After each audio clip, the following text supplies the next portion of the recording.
Assalamualaikum warahmatullahi wabarakatuh. Terima kasih sudah mampir ke channel saya. Kali ini saya akan membahas tentang modus penipuan yang mengatasnamakan proses penerimaan karyawan baru dengan cara mencatut nama-nama perusahaan nasional maupun internasional.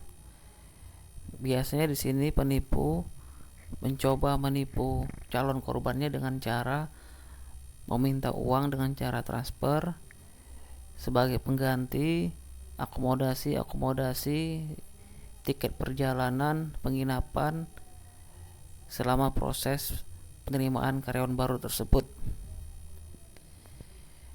Dan biasanya penipu tersebut mencari korbannya dengan memasang iklan di situs-situs penyedia lowongan kerja.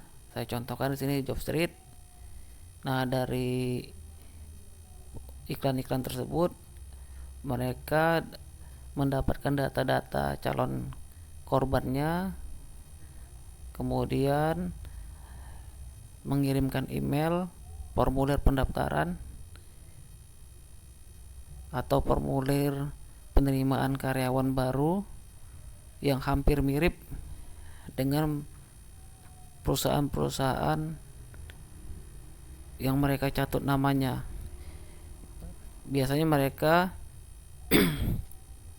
meniru dari kepala suratnya, kop suratnya, kemudian alamat kantornya, kemudian dari background formulir tersebut, kemudian biasanya mereka mencantumkan alamat situs palsu perusahaan yang telah mereka buat, kemudian mereka berani bertanda tangan di atas materai 6.000. Kemudian untuk meyakinkan calon korbannya, mereka biasanya mencantumkan nama-nama kandidat yang akan mereka rekrut atau nama-nama kandidat calon korban yang sudah mereka targetkan.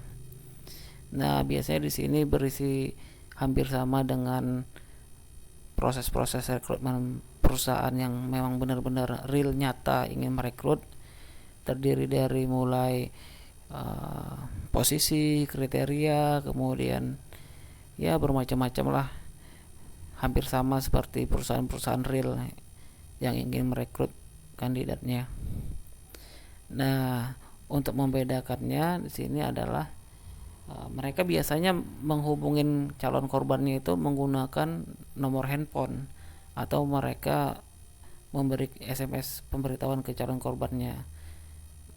Biasanya mereka mengirimkan email ke Gmail para calon korbannya dengan alamat email yang hampir mirip dengan perusahaan yang mereka tiru. Di sini kita harus berhati-hati, harus kita cek kebenarannya, karena menurut pengalaman saya biasanya perusahaan-perusahaan sebelum merekrut calon karyawannya, mereka menghubungin calon karyawannya itu menggunakan telepon kantor. Misalnya kalau dari Jakarta itu 021 atau kalau dari Medan itu 061. Jarang sih perusahaan yang menghubungin kandidat karyawannya menggunakan nomor handphone pribadi atau melalui SMS.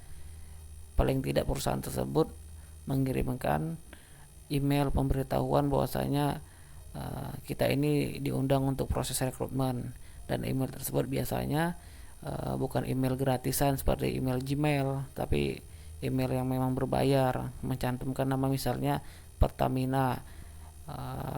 Di situ biasanya tertulis rekrutmen at pertamina.com, seperti itu, bukan email Gmail ya.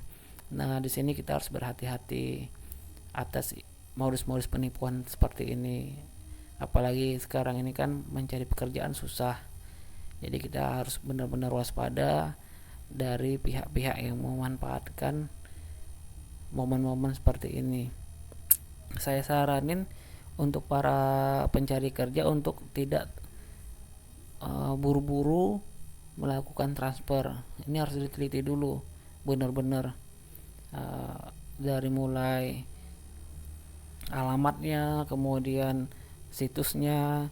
Biasanya situsnya ini situs-situs ini ya, situs-situs palsu.